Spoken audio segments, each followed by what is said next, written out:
Welcome to the Arterra home tasting experience, and thank you for choosing Arterra wines. This is the first of 3 videos. This one will focus on the philosophy behind the winemaking.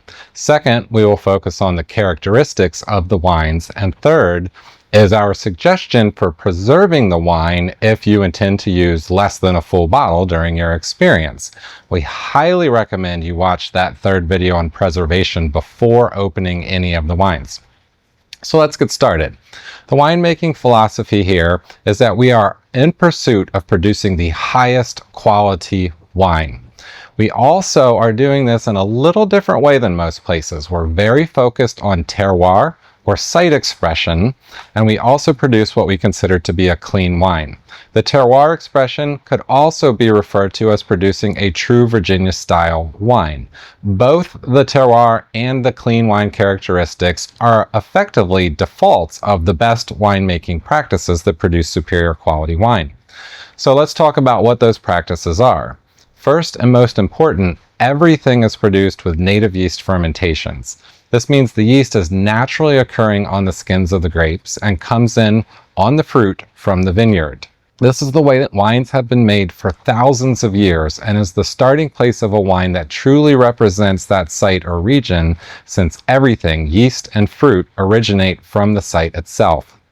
We then follow that with legitimately minimalist techniques. Terroir and minimalist techniques are somewhat cliched in the wine industry, but they're absolutely legitimate here at Arterra.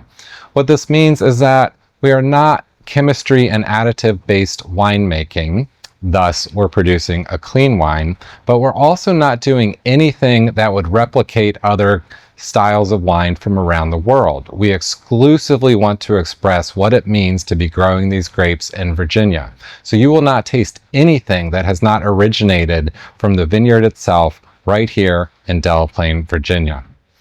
All this comes together as the concept of Arterra, meaning art of the land.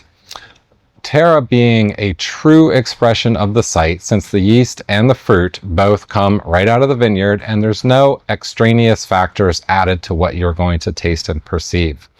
We also consider it an artistic expression of the site because the winemaking is intuitive and perceptive as opposed to analytical based. This is critically important because your appreciation of wine is ultimately based on what you sense, what you taste and smell and feel, and those are the exact parameters by which we're making our decisions throughout our process. Thank you for joining us and enjoy.